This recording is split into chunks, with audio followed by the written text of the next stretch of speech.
Hello everyone, this is Nikhil. Welcome to my YouTube channel learn constant. Learn constant में आपका हार्दिक स्वागत है। Friends, आज हम लोग वीडियो में डिस्कस करने वाले हैं discussion 5 CBSE class 8 science NCERT text book का फिजिक्स सब्जेक्ट। और फिजिक्स में हम लोग डिस्कस करेंगे चैप्टर 12 और चैप्टर 12 के अकॉर्डिंग फिजिक्स सब्जेक्ट के अकॉर्डिंग क्लास 8 के साइंस के एनसीईआरटी में जो आपका फिजिक्स के अकॉर्डिंग जो डिस्कशन है वीडियो में आपका 5 रहेगा। और फ्रेंड्स, अगर आपको नोट्स वगैरह चाहिए तो आप लोग स्क्रीनशॉट ले सकते हैं। और फ्रेंड्स, वीडियो सेशन में आगे बढ़ने से पहले अगर आप ये वीडियो सेशन फर्स्ट टाइम देख रहे हैं, फर्स्ट टाइम आपने विजिट किया है, तो आप हमारे YouTube channel learn concept subscribe करें, बेल आइकन को प्रेस करें ताकि आप सभी तक लेटेस्ट एजुकेशन वीडियोस का नोटिफिकेशन आपको टाइम से मिल सके, आपका टाइम से पहुंच सके। और फ्रेंड्स, अगर आप को यह वीडियो सेशन अच्छा लगे तो वीडियो सेशन को ज़्यादा से ज़्यादा लाइक करें, ज़्यादा से ज़्यादा शेयर करें अपने फ्रेंड्स को, ताकि यह वीडियो सेशन आपके लिए, आपके फ्रेंड्स के लिए बहुत ही हेल्प करेगा, आपकी टीचिंग एग्जाम्स की प्रिपरेशन में हेल्प करेगा।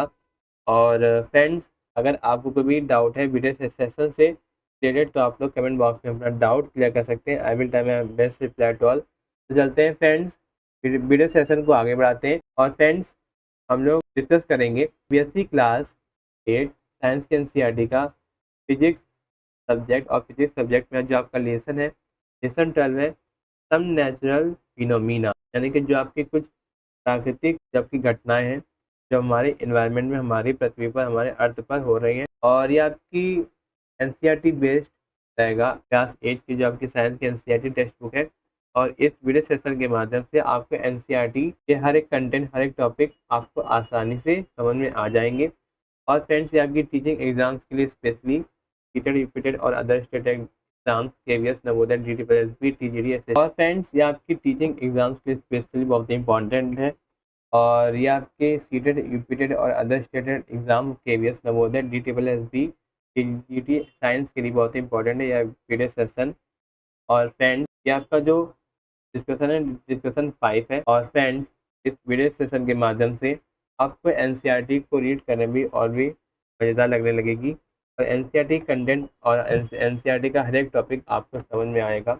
और फ्रेंड्स, इस वीडियो सेशन के लास्ट में बने रहे ताकि आप सभी को हर एक एनसीईआरटी का हर एक लेसन का हर एक टॉपिक, हर एक कंटेंट आपको समझ में आ। सो फ्रेंड्स, ये आपकी क्लास 8 की साइंस की एनसीईआरटी टेक्स्ट बुक है और ये आपकी इंग्लिश और हिंदी मीडियम दोनों में अवेलेबल है। और फ्रेंड्स, ये आपकी एनसीईआरटी टेक्स्ट बुक आपको साइंस की एनसीईआरटी टेक्स्ट बुक आपको एनसीईआरटी की ऑफिशियल वेबसाइट पर, मेरे टेलीग्राम चैनल पर आपको मिल जाएगा। मैंने दोनों का लिंक इस वीडियो के डिस्क्रिप्शन पर आपको दे रखा है, तो आपको चेकआउट कर लीजिएगा। और फ्रेंड्स, ये आपका और फ्रेंड्स, ये आपका बुक का कंटेंट है जिसमें हम लोग और फ्रेंड्स, हम लोग डिस्कस करेंगे सम नेचुरल फिनोमिना चैप्टर 12।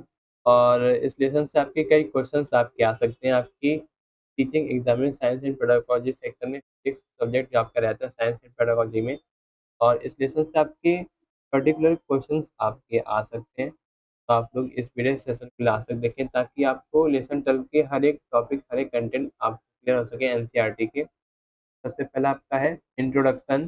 फ्रेंड्स, ये आपका सीबीएसई क्लास 8 साइंस की एनसीईआरटी का फिजिक्स का जो लेसन है, लेसन आपका 12 है सम नेचुरल फिनोमिना, यानी कि कुछ आपकी जो प्राकृतिक घटनाएं हैं जो हमारे इन्वायरमेंट में होती हैं, हम लोग डिस्कस करेंगे। सबसे पहले आपका इंट्रोडक्शन दिया गया है, लेसन का दिया गया है। We shall discuss two descriptive natural phenomena, these are the lightning and earthquake. इस लेसन में हम लोग डिस्कस करेंगे कुछ आपकी प्राकृतिक घटनाएं पर चर्चा करेंगे, जो आपकी है लाइटनिंग, बिजली और earthquake. We shall also discuss what the step we can take to minimise destruction caused by the phenomena. हम यह भी चर्चा करेंगे कि इन घटनाओं से होने वाले विनाश को न्यूनतम करने के, यानी कम करने के लिए हम क्या क्या कदम उठा सकते। अब आपका फ्रेंड्स अगला टॉपिक है लाइटनिंग, जो आपके एनसीईआरटी में गिवन है। तो जो आपका बिजली, फ्रेंड्स अब आपका अगला टॉपिक है लाइटनिंग। लाइटनिंग में यानी कि बिजली का चमकना, जैसे कि बिजली के खंभों पर तार ढीले होने से चिंगारी निकलती है, जैसे आप लोग देखते होंगे। This phenomena is quit common when the wind is blowing and shaking the wire, यानी कि यह घटना तब होती है, जब आम होती है, जब हवा चल रही होती है और जो तार है, वायर है, वो हिल रहे होते हैं। आपने यह भी देखा होगा कि जब प्लग सॉकेट में ढीला होता है, चिंगारी निकलती है। और बिजली भी एक बिजली की चिंगारी, लेकिन बहुत बड़ा जो आपका है स्केल में। और इन एंशिएंट टाइम, प्राचीन समय में लोग इन चिंगारियों का कारण नहीं समझ पाते थे, इसलिए वे बिजली गिरने से डरते थे और सोचते थे कि देवताओं का प्रकोप उन पर आ पड़ा है। Now of course we understand the lightning is caused by the accumulation of charges in the cloud. अब बेशक हम समझते हैं कि बिजली बादलों में आवेशों के संचय के कारण होती है। We need not to the effect of the lightning, but we have to take precautions to the protect ourselves from the deadly spark। हमें बिजली से डरने की जरूरत नहीं है, लेकिन हमें घातक चिंगारियों से खुद को बचाने के लिए सावधानियां बरतनी होंगी। अगला टॉपिक है the spark that the Greek knew about. वे चिंगारी जिनके बारे में ग्रीक को पता था, जैसे कि in ancient time the ancient Greek new age early age 600 BC। जैसे कि प्राचीन जो आपके ग्रीक लोग थे उन्हें 600 ईसा पूर्व में ही पता था कि जब एक एम्बर एक प्रकार का आपका क्या है रेजिन है, जब रब किया जाता है किसी फर से तो लाइटनिंग तो या बालों जैसी हल्की वस्तुओं का आकर्षित करता है। Object such as the hair you might have seen, जैसा आप लोग देख सकते हैं कि आप ऊनी या पॉलिस्टर के कपड़े उतारते हैं तो आपके रोंगटे खड़े हो जाते हैं। If you take off this cloth in the dark, अगर आप अंधेरे में इन कपड़ों को उतारते हैं तो आपको चिंगारी भी दिखाई देती है और चटकने की आवाज भी सुनाई देती है। 1752 में अमेरिकी वैज्ञानिक बेंजामिन फ्रैंकलिन ने दिखाया कि बिजली चमकना और आपके कपड़ों से निकलने वाली चिंगारियां मूल रूप से एक ही घटना है। हालांकि इस एहसास को होने में 2000 साल लग गए। और अब हम विद्युत यानी कि जो आपके इलेक्ट्रिक चार्ज है, इलेक्ट्रिक चार्ज की आप प्रॉपर्टीज हैं जो हम लोग पिछले लेसन में पिछले वीडियो सेशन में हम लोग डिस्कस कर चुके हैं। इलेक्ट्रिक चार्ज क्या है, किस तरीके से वर्क करेगा। We shall also see how they are related to the lightning in the sky। और लेकिन और आपने जो आपका है कि स्काई में लाइटिंग किस तरीके से आती है और इसका क्या रिलेशन है electric charge. Let us perform the some activity to understand the nature of the electric charge. जैसा इलेक्ट्रिक चार्ज की एनवायरनमेंट को समझने के लिए कुछ हम लोगों को एक्टिविटीज परफॉर्म करनी होंगी। But recall the first what you might have played as a game. लेकिन हम इसको गेम के तौर पर ही खेलेंगे। जब हम when you rub a plastic scale on dry hair, जब आप सूखे बालों में कोई प्लास्टिक का स्केल रब करते हैं तो वहाँ पे स्केल क्या होगा, स्केल अटैच कर लेगा स्मॉल पीस ऑफ पेपर। यानी कि जब हम किसी प्लास्टिक स्केल को अपने ड्राई हेयर पर रब रब करते हैं रगड़ते हैं और फिर उसके बाद हम जो आपके पेपर के जो छोटे छोटे टुकड़े हैं उस स्केल क्या करेगा अटैच कर लेगा। किसकी वजह से, क्योंकि ह्यूमन बॉडी में इलेक्ट्रिक चार्ज आपके कुछ चार्जेस हैं डेली इलेक्ट्रॉन्स आपके प्रेजेंट होते हैं। नेक्स्ट है चार्जिंग बाय रबिंग, यानी कि रब करने के द्वारा चार्ज किस तरीके से होता है। जब हम प्लास्टिक रिफिल को पॉलीथीन से रब करते हैं it acquire a small electric charge. वहाँ पे क्या होता है, वहाँ पे थोड़ा सा आपका इलेक्ट्रिक चार्ज प्रोड्यूस होता है। इसी प्रकार जब हम किसी प्लास्टिक कॉम्ब यानी कि प्लास्टिक के कंघे को अपने सूखे बालों में रब करते हैं तो वहाँ पे क्या होगा, स्मॉल चार्ज आपका एक्वायर्ड होगा। This object are called charge object, इसको हम कहेंगे charge object. In the process of the charging the refill and the plastic comb, polythene and hair also get charged। refill और प्लास्टिक कंघी को charge करने की प्रक्रिया में यानी कि जो आपका प्रोसेस है पॉलीथीन और बाल भी आपके चार्ज हो जाते हैं। ये आपको था चार्जिंग बाय रबिंग। अब आपका फ्रेंड्स अगला टॉपिक है types of charge and there interaction, यानी कि जो आपके चार्जेस है कितने तरीके के होते हैं और उनका इंटरेक्शन क्या होगा। जब हम लोग किसी चार्ज बैलून को क्या करेंगे, रिफिल करेंगे एक चार्ज बैलून की ओर, और जो आपका एक चार्ज रिफिल रिफिल्ड होगा एक चार्ज रिफिल बैलून से, बट अ चार्ज बैलून क्या करेगा अटैच करेगा चार्ज रिफिल को। जस्ट इट इंडिकेट, क्या ये दर्शाता है कि बलून पर जो आपका चार्ज लग रहा है अटैच कर लेगा। और जो आपका चार्ज है, चार्ज से जितने भी आपके डिफरेंट टाइप्स हैं तो क्या हम कह सकते हैं कि ये आपके दो प्रकार के आपके क्या है चार्जेस है। Can we also that the charges of the same kind repel each other. हम यह भी कह सकते हैं कि एक ही तरह के चार्जेस एक दूसरे को हम क्या कर सकते हैं रिपेल कर सकते हैं। while charges of different kind attract each other, और डिफरेंट डिफरेंट टाइप्स के जो आपके चार्जेस होते हैं वो एक दूसरे को अट्रैक्ट करते हैं। It is a convention to call the charge acquired by a glass rod when it is rubbed with the silk as a positive. जबकि अलग अलग तरह के जो आपके चार्जेस हैं, और जब हम कांच की यानी कि जो आपकी ग्लास रॉड है, ग्लास रॉड को जब हम सिल्क के कपड़े पर रब करते हैं तो उस पर जो इलेक्ट्रिक चार्ज आता है उससे हम क्या कहते हैं positive charge, the other kind of charge, इसके आपके अदर चार्जेस है वो आपके होंगे negative charge. It is observe that the when a charge glass rod is brought near a charge plastic straw rubbed with the polythene there is a attraction between the two। क्या देखा गया कि जब एक आपकी चार्ज ग्लास रॉड है तो हम क्या करेंगे, पॉलीथीन से रब करेंगे, रगड़ेंगे, और जो आपका चार्जेस जो चार्ज प्लास्टिक स्ट्रॉ है उसके पास लाया जाता है तो दोनों के बीच में क्या होगा, अट्रैक्शन वहाँ पर होगा। व्हाट डू यू थिंक, क्या आपको लगता है कि प्लास्टिक स्ट्रॉ पर किसी तरीके का चार्ज होगा? आपका अनुमान सही है क्या? प्लास्टिक स्ट्रॉ पर क्या होगा, निगेटिव चार्ज आपका होगा, ये आप लोग ध्यान रखिएगा। नेक्स्ट है the electric charge generated by the rubbing are static, यानी कि रब से जो आपका चार्ज प्रोड्यूस होगा, जनरेट होगा, हम क्या कहते हैं, स्टैटिक, यानी कि इस तरह के they do not move by themselves, ये खुद से मूव नहीं होगी। और जब चार्ज क्या होगा, मूव करेगा तो इलेक्ट्रिक करंट वहाँ पर बनती है। और हम लोगों ने क्लास 6 में पढ़ रखा है कि जो आपका करंट है, करंट जो आपका है सर्किट में, करंट जो बल्ब को ग्रो करता है, करंट जो तार को गर्म करता है, वो कुछ और नहीं बल्कि जो आपके चार्जेस का मोशन है। नेक्स्ट है देन वी फाइंड, जैसा हम लोग देखते हैं कि हम कि जो आपका इलेक्ट्रिक चार्ज है, इलेक्ट्रिक चार्ज को एक चार्ज ऑब्जेक्ट से दूसरे ऑब्जेक्ट की ओर, यानी कि जो मेटल का है वो ट्रांसफर होगा वहाँ पे इलेक्ट्रिक चार्ज। और touch the end of the paper clip, जब हम पेपर क्लिप के आखिर में जब टच करेंगे हाथों से, you will find the change in the foil strip. और हम लोग फॉइल स्ट्रिप, जो आपकी फॉइल की एल्यूमिनियम फॉइल की जो स्ट्रिप है, पट्टियां, उसमें चेंजेस आ जाएंगे। They come back to their original state, और वो आपके ओरिजिनल स्टेट में आ जाएगी। Repeat the charging of the foil strip and touching the paper clip, जैसे हम अपने ओरिजिनल स्टेट में आ जाएगा। और फिर ये जो आपका है चार्ज को चार्ज करना और पेपर क्लिप को छूना आपका कंटिन्यू जाएगा।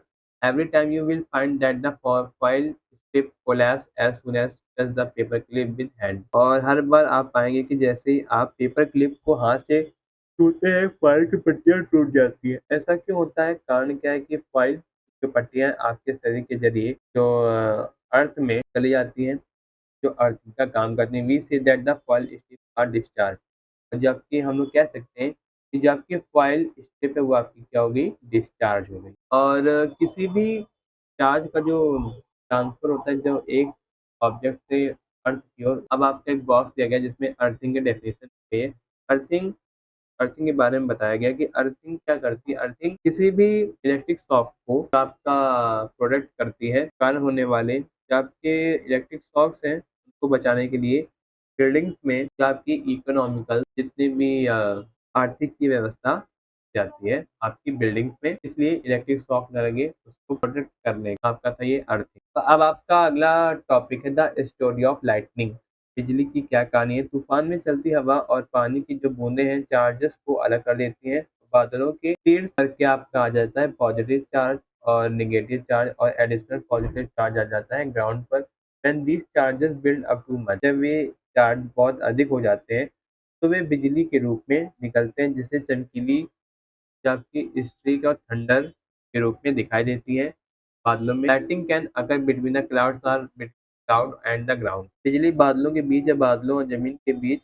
Yes, true, we know understand the lighting better, it remains dangerous for taking safety precaution is essential। जैसे कि हम बिजली को बेहतर ढंग से समझ चुके हैं, फिर भी यह खतरनाक बनी हुई है, इसलिए सुरक्षा संबंधी सावधानियां बरतना आवश्यक हो जाती है। जो आपकी लाइटनिंग है, बिजली को रब जो प्रोडक्शन है उसका, जो आपके इलेक्ट्रिक चार्जेस है वो प्रोड्यूस होते हैं रबिंग के कारण during the development of the thunder storm. जब आंधी के डेवलपमेंट के दौरान, यानी कि जब आंधी आती है, एयर करंट, और जिसमें हवाओं की जो करंट है आपकी क्या होगी, ऊपर की ओर बढ़ती है, जबकि पानी की बूंदें नीचे की ओर बढ़ती है। इस vigorous moment cause separation of charges, और वे जोरदार हलचलें इलेक्ट्रिक चार्ज के मोमेंट के कारण होती है, और एक प्रोसेस के द्वारा जिससे अभी तक पूरी तरीके से समझा नहीं जा सका है।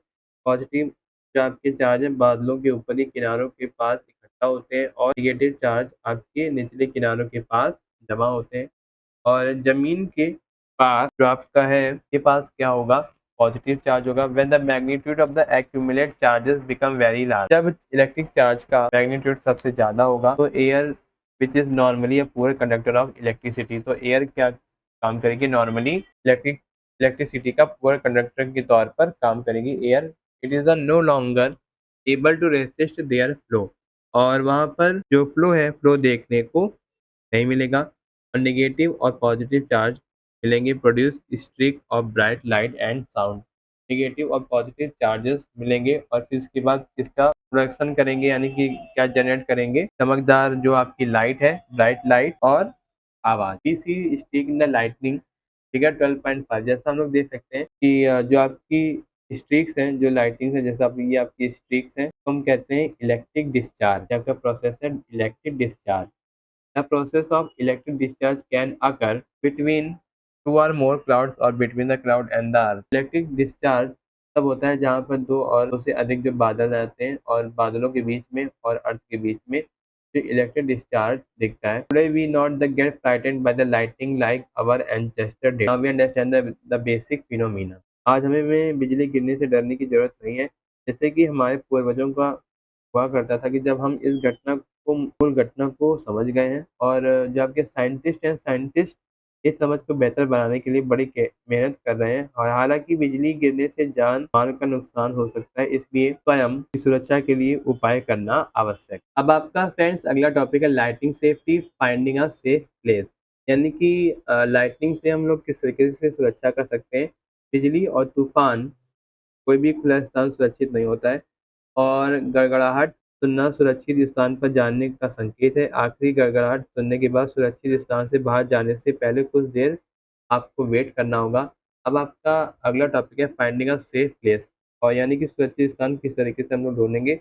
घर या इमारत एक सुरक्षित स्थान है। यदि आप कार या बस से यात्रा कर रहे हैं या ट्रैवल कर रहे हैं, तो वाहन जो आपका व्हीकल है, व्हीकल की जितनी भी विंडो हैं और डोर हैं बंद रखने पर आप अंदर सुरक्षित रहते हैं। या आप कहते हैं सेफ्टीज प्रिकॉशन की हम लोग लाइटिंग से किस तरीके से बच सकते हैं। अब आपका फ्रेंड्स अगला टॉपिक है टूज अब आपका फ्रेंड्स अगला टॉपिक है टूज आपका फ्रेंड्स अगला टॉपिक है do and don't during a thunderstorm. यानी कि बिजली चमकने के दौरान या तूफान के दौरान हमें क्या करना चाहिए और क्या नहीं करना चाहिए। सबसे पहला है आपका आउटसाइड एरिया में क्या हमें करना चाहिए और क्या नहीं करना चाहिए। जैसे खुले वाहन, यानी कि जो आपके ओपन व्हीकल जैसे motor bike, tractor, construction machinery और ओपन कार सुरक्षित नहीं है। खुले मैदान, ऊंचे पेड़, पार्कों में आश्रय ऊंचे स्थान हमें बिजली के झटके से नहीं बचाते हैं। आंधी तूफान के दौरान छाता ले जाना बिल्कुल भी अच्छा विचार नहीं है। इफ इन अ फॉरेस्ट, अगर आप जंगल में हैं तो छोटे छोटे पेड़ों के नीचे शरण लें। अगर कोई आश्रय उपलब्ध नहीं है तो आप खुले स्थान में हैं और तो सभी पेड़ों से दूर रहें। खंभों या अन्य धातु की जो आपकी जितने भी मेटल्स की जितने भी ऑब्जेक्ट हैं, जितनी बनी हुई चीज़ें हैं, उनसे दूर रहें। Don't lie on the ground, ज़मीन पर लेटे नहीं बल्कि ज़मीन पर नीचे की ओर बैठें, जैसे फिगर 12.6 में बताया गया है। Place your hand on your knees with your head between the hands. अपने हाथों को घुटनों पर रखें और सिर को दोनों हाथों के बीच में रखें, जैसा 12.6 में आपको पोजीशन दी गई है आपकी NCERT text book. The position will make up the smallest target to the struck. इस स्थिति में आप सबसे छोटा निशाना बनेंगे। अब आपका अगला टॉपिक है इनसाइड द हाउस। अब हम लोगों को घर के अंदर क्या करना चाहिए, बिजली से कैसे बचना चाहिए। सबसे पहले बिजली, टेलीफोन तारों, बिजली के तारों और जितने भी मेटल्स के पाइप्स हैं, आपको याद है कि जो आपकी लाइटनिंग है, लाइटिंग क्या है, एक इलेक्ट्रिक डिस्चार्ज है और आंधी के दौरान इनमें से संपर्क से बचना चाहिए। मोबाइल फ़ोन और कॉर्डलेस फ़ोन का इस्तेमाल करना ज़्यादा सुरक्षित है। हालांकि ऐसे व्यक्ति को कॉल करना बुद्धिमानी नहीं जो वायर्ड फ़ोन के जरिए आपका फ़ोन रिसीव कर रहा है। बहते पानी के संपर्क से बचने के लिए आंधी के दौरान नहाने से बचना चाहिए। कंप्यूटर, टीवी आदि जैसे बिजली के जितने भी डिवाइसेस हैं तो क्या करना चाहिए, बंद करने देना चाहिए। शुड बी अनप्लग, यानी कि प्लग को हटा दें। Electric light can remain on, यानी कि बिजली की लाइटें चालू रह सकती हैं, इनमें से कोई नुकसान नहीं होता। ये आप कहते हैं इनसाइड द हाउस जो हमें करना चाहिए जब तूफान या फिर बिजली का चमकना जब होता है, तो हम लोगों को घर के अंदर क्या क्या करने चाहिए और क्या क्या नहीं करना चाहिए। अब आपका है लाइटनिंग कंडक्टर। एक लाइटनिंग के लिए कंडक्टर होता है। लाइटिंग कंडक्टर एक ऐसी डिवाइस है जो जिसका उपयोग बिल्डिंग्स को बिजली के प्रभाव से बचाने के लिए किया जाता है।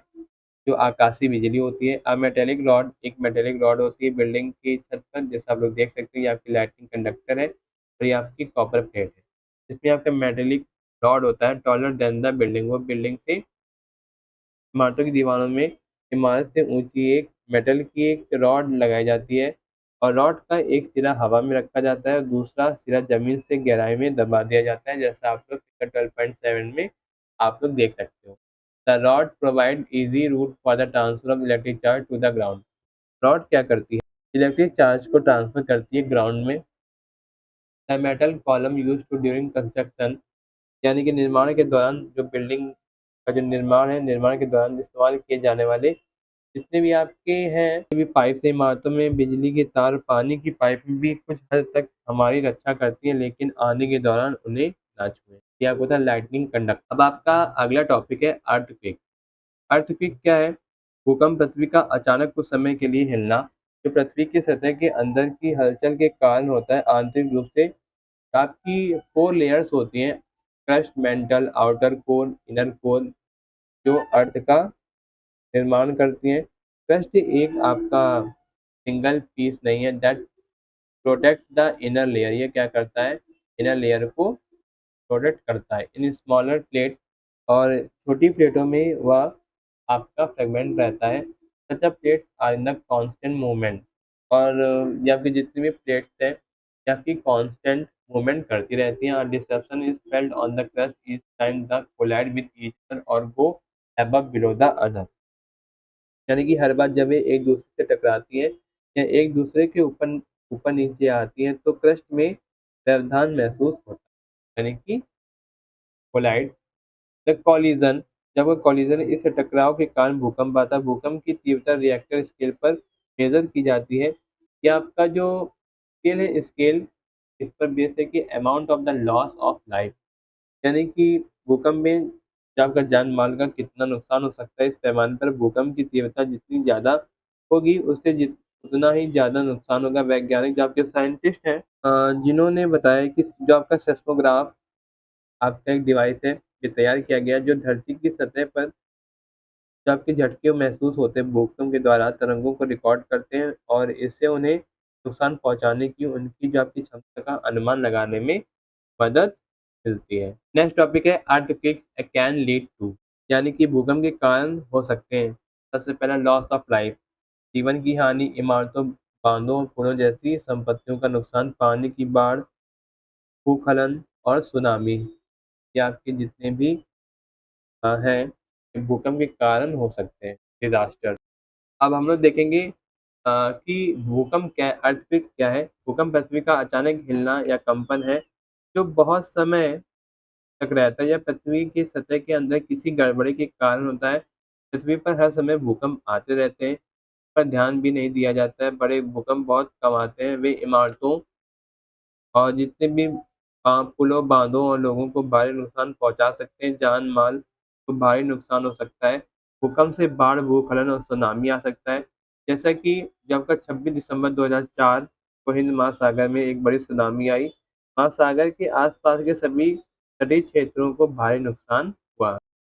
क्या कारण है? अब हम लोग डीपली में थोड़ा जानेंगे कि अर्थक्वेक का कारण क्या है।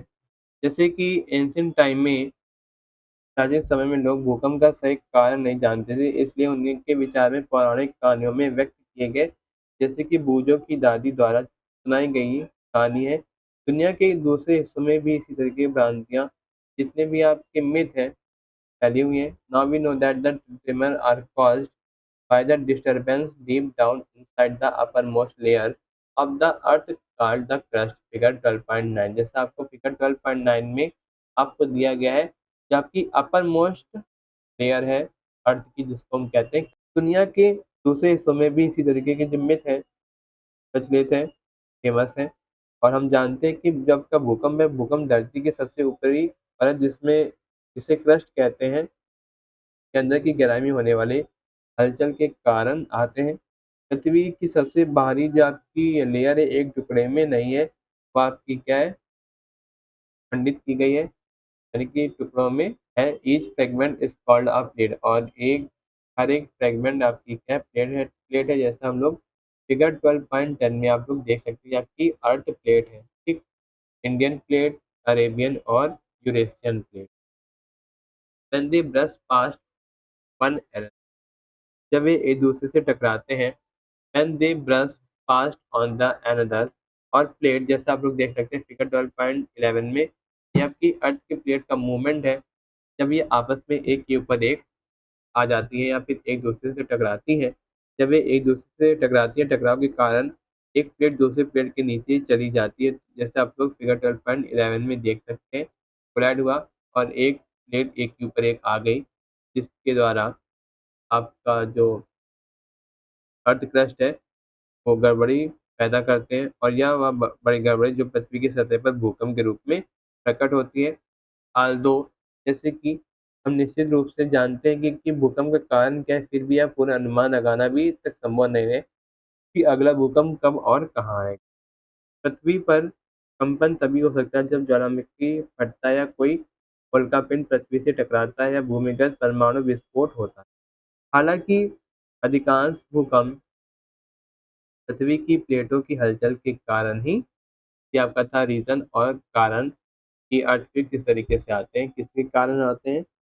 जब जो आपकी अर्थ प्लेट है वो आपस में कोलिजन करते हैं, कोलाइड करती हैं, और जो आपकी प्लेटें प्लेटें टकराव के कारण एक प्लेट दूसरे प्लेट के नीचे चली जाती है, और इस जो आपकी अर्थ क्रस्ट में जो डिस्टरबेंस देखने को मिलता है उसको हम कहते हैं, जो आपके अर्थ प्लेट के द्वारा मूवमेंट आपका होता है, के द्वारा अर्थक्वेक आते हैं, यानी कि जो हलचल होती है उसको हम कहते हैं अर्थक्वेक।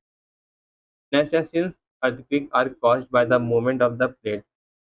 जैसा हम लोग जानते हैं कि अर्थक्वेक का मुख्य कारण क्या है कि प्लेट्स का मूवमेंट होना। The boundaries of the plates are the weak zones which are earthquake are more likely to occur. जैसे कि इन प्लेटों की जितनी भी बाउंड्रीज हैं, कमजोर क्षेत्र हैं जहाँ भूकंप आने की अधिक संभावना होती है। कमजोर क्षेत्रों को भूकंपीय ठोस क्षेत्र के रूप में भी जाना जाता है। In India, the areas most threatened as Kashmir, western and central Himalaya, the whole of, जितने भी भारत में सबसे ज़्यादा खतरे वाले क्षेत्र हैं, कश्मीर, पश्चिमी और मध्य हिमाचल, पूरा उत्तर पूर्व, कच्छ का रण, राजस्थान और सिंधु गंगा का मैदान है। दक्षिण भारत के कुछ क्षेत्र भी खतरे वाले क्षेत्र में आते हैं, जैसा आप लोगों को एनसीईआरटी में फिगर 12.12 में आपको दिया गया है। अब आपका अगला है रिक्टर स्केल, यानी कि जो आपका अर्थक्वेक की कितनी पावर है, यानी कि जो आपका अर्थक्वेक है उसकी क्षमता क्या थी, यानी कि उसका लेवल क्या था, हम लोग किस से मेजर करते हैं। और इस भूकंप की शक्ति को रिएक्टर स्केल से मेजर किया जाता है। Really destructive earthquake have magnitude higher than the 7 on the Richter scale. अगर रिक्टर स्केल में 7 से अधिक होता है तो भुज और कश्मीर दोनों भूकंप की तीव्रता 7 से 5 से अधिक होती है। ये आपका था रिक्टर स्केल। तो आपको फ्रेंड्स एक फिगर दिया गया है सेस्मोग्राफ का, और अर्थक्वेक का ये मैप है, बताया गया है कि किस तरीके से हम लोग मेजर कर सकते हैं। सबसे पहला आपको एक बॉक्स दिया गया आपके एनसीईआरटी में गिवन है, तो आप लोग देख सकते हैं, जैसे कि भूकंप के कारण धरती की सतह पर लहरें पैदा होती हैं और इन्हें भूकंपीय तरंगे कहते हैं। इन तरंगों को सेस्मोग्राफ, जैसे आपको 12.13 में आपको सेस्मोग्राफ का डायग्राम दिया गया है, ये आपकी डिवाइस है जिससे अर्थक्वेक को मेजर कर सकते हैं। The instrument is simply the vibrating rod. यह क्या करती है, बस एक कंपन करने वाली रॉड है या पेंडुलम है, जो कंपन यानी कि वाइब्रेशन होने पर वाइब्रेट करना शुरू कर देती है, और वाइब्रेशन प्रोसेस से एक पेन जुड़ा होता है, और के बाद पेन भूकंपीय तरंगों की एक कागज पर रिकॉर्ड करता है जो उसके नीचे घूमता है, और इन तरंगों को एक कागज पर रिकॉर्ड करता है जो उसके नीचे घूमता है, और इन तरंगों का अध्ययन करके वैज्ञानिक भूकंप का पूरा नक्शा बना सकते हैं, और जैसे कि आपको 12.14 में आपको गिवन है, और वे विनाश करने की इसी शक्ति का भी अनुमान लगा सकते हैं। ये आपको था सेस्मोग्राफ। अब आपका फ्रेंड्स अगला एक बॉक्स दिया गया जिसमें दिए गए विज्ञान साइंस के कई अन्य जो आपके हैं स्केल, यानी पैमाने, डेसिबल एक और उदाहरण है, की तरह रिएक्टर स्केल रैखिक नहीं है। इसका मतलब है कि 6 तीव्रता वाले भूकंप में 4 तीव्रता वाले भूकंप की तुलना में 1.5 गुना विनाशकारी ऊर्जा नहीं होती है। वास्तव में परिणाम ये 2 की वृद्धि का मतलब है कि 1000 गुना अधिक विनाशकारी ऊर्जा, इसलिए 6 तीव्रता वाला भूकंप में 4 तीव्रता वाले भूकंप की तुलना में 1000 गुना अधिक विनाशकारी ऊर्जा। फ्रेंड्स, अब हम लोग डिस्कस करेंगे प्रोटेक्शन अगेंस्ट अर्थक्वेक, यानी कि भूकंप से सुरक्षा किस तरीके से कर सकते हैं। हमने यह देखा है कि ये बहुत विनाशकारी हो सकते हैं, इसलिए यह जरूरी है कि हम हर समय खुद को बचाने के लिए जरूरी सावधानी बरतें। भूकंपीय क्षेत्रों में रहने वाले लोगों को जहाँ भूकंप आने की संभावना ज़्यादा होती है, विशेष रूप से तैयार रहना चाहिए। सबसे पहले इन क्षेत्रों में इमारतों को इस तरीके से डिजाइन किया जाना चाहिए कि वे बड़े झटकों को झेल सकें। आधुनिक बिल्डिंग तकनीक इसे संभव बना सकती। इट इज एडवाइजेबल, यह सलाह दी जाती है कि संरचना को सरल बनाया जाए ताकि भूकंप सुरक्षित हो। Consult qualified architect and structural engineer, योग्य और जो आपके क्वालिफाइड आर्किटेक्ट हैं और स्ट्रक्चरल इंजीनियर हैं, उनसे आप लोगों को कंसल्ट करना चाहिए। इन हाईली सेस्मिक एरिया, अत्यधिक भूकंपीय क्षेत्रों में भारी निर्माण सामग्री के उपयोग की तुलना में मिट्टी या लकड़ी का उपयोग बेहतर है। छतों को जितना संभव हो सके हल्का रखें, और यदि संरचना गिरती है तो नुकसान बहुत अधिक नहीं होगा। बेहतर होगा कि अलमारियां और सेल्फ दीवारों से सटा कर रखी जाए ताकि वे आसानी से गिरे नहीं। दीवार घड़ियां, फोटो फ्रेम, वाटर हीटर आदि जहां आप टांगते हैं वहां सावधानी बरतें ताकि भूकंप आने की स्थिति में वे लोगों पर ना गिरे। सम बिल्डिंग्स में भी कैच फायर, भूकंप के कारण कुछ इमारतों में आग लग सकती है, इसलिए यह आवश्यक है कि सभी इमारतों, विशेषकर ऊंची इमारतों में अग्निशमन यानी कि जो आपका फाइटिंग इक्विपमेंट है वो होना चाहिए, यानी कि फायर एक्सटिंग्विशर होना चाहिए। The central building research institute तुर्की has developed know how to make quake resistance house, यानी कि केंद्रीय भवन अनुसंधान संस्थान रुड़की ने भूकंप रोधी मकान बनाने की तकनीक विकसित कर ली है। यदि भूकंप आए तो अपनी सुरक्षा के लिए निम्नलिखित कदम। अगर भूकंप आता है तो अगर आप लोग घर पे हैं, यदि आप घर पर हैं तो हम लोग को किस तरीके से बचना चाहिए। किसी मेज के नीचे सर अपने सर को शेल्टर करना चाहिए। There till the shaking stop, यानी कि जब तक किसी मेज के नीचे शरण लें और कंपन रुकने तक वहीं पर रहें, और उन ऊंची और भारी वस्तुओं से दूर रहें जो आप पर गिर सकते हैं। यदि आप बिस्तर पर तो उठे नहीं, अपने सिर को तकिए से ढक लें। अब आपका अगला टॉपिक है इफ़ यू आर आउटडोर, अगर अर्थक्वेक आता है, यदि आप घर पर नहीं हैं, घर के बाहर हैं, तो हम लोग किस तरीके से अपने आप को बचाएंगे। फाइंड अ क्लियर स्पॉट, सबसे पहले इमारतों, पेड़ों, बिजली की ऊपरी लाइनों से दूर एक साफ जगह खोजें, जमीन पर लेट जाएं। अगर आप कार या बस में हैं तो बाहर ना निकलें। ड्राइवर से कहें कि वह गाड़ी को धीरे धीरे किसी साफ जगह पर ले जाए, जब तक झटके बंद ना हो जाए बाहर ना निकलें, बस या फिर किसी व्हीकल से। तो फ्रेंड्स, ये आपके पर्टिकुलर कीवर्ड्स थे जो आपके NCERT lesson 12 some natural phenomena के लेसन में आपके पर्टिकुलर कीवर्ड आपके आए थे जो हम लोगों ने डिस्कस किए। व्हाट यू हैव लर्न, यानी कि आपकी समरी है लेसन की, जो हम लोगों ने टॉपिक को डिस्कस किया है। पॉइंट वाइज आपको दिया गया आपके एनसीईआरटी में, ये आपको मिल जाएंगे एनसीईआरटी में। तो फ्रेंड्स, आज का जो वीडियो सेशन है फिनिश होता है। आई होप आपके वीडियो सेशन आपको पसंद आया होगा, पूरा डिस्कशन पसंद आया होगा। फ्रेंड्स, अगर आप ये वीडियो सेशन फर्स्ट टाइम देख रहे हैं, फर्स्ट टाइम आपने विजिट किया, तो आप हमारे यूट्यूब चैनल लर्न कौन सब्सक्राइब करें, बेल आइकन को प्रेस करें ताकि आप सभी तक लेटेस्ट एजुकेशन वीडियोस का नोटिफिकेशन आपको टाइम से मिल सके, आपके टाइम से पहुंच सके।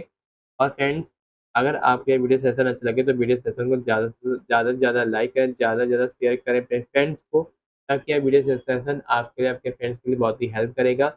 और फ्रेंड्स, अगर आपको कोई भी डाउट है तो आप लोग कमेंट बॉक्स में अपना डाउट क्लियर कर सकते हैं। I will time my best reply to all. और फ्रेंड्स, ये हमारे सोशल मीडिया हैंडल्स है जहाँ आप लोग लर्निंग कंटेंट को फॉलो कर सकते हैं, जहाँ पर आपको लेटेस्ट टीचिंग एग्जाम्स की नोटिफिकेशन आप तक टाइम से पहुँच जाएंगे वीडियो सेशन की हमारे सोशल मीडिया हैंडल्स के द्वारा।